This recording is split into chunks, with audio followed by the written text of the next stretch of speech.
Hello everyone, welcome back to Vindhyavasini Academy. New research position is available in IIT BHU in the Department of Ceramic Engineering.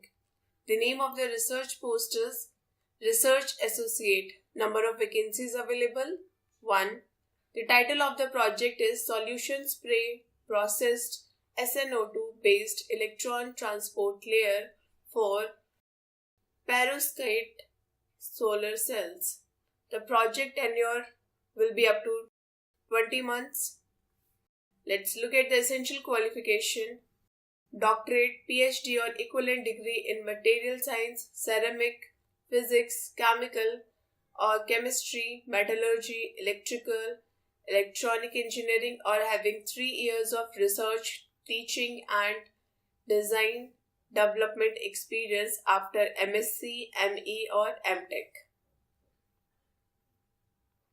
Desirable minimum 2 publication in related field. Maximum age limit will be 35 years.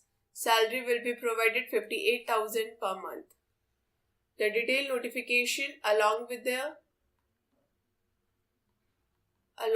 application apply link is attached in our description box. If you like our video, please like, share and subscribe.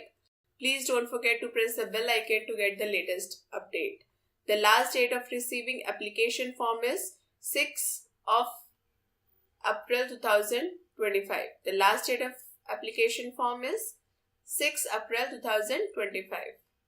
Thank you for watching.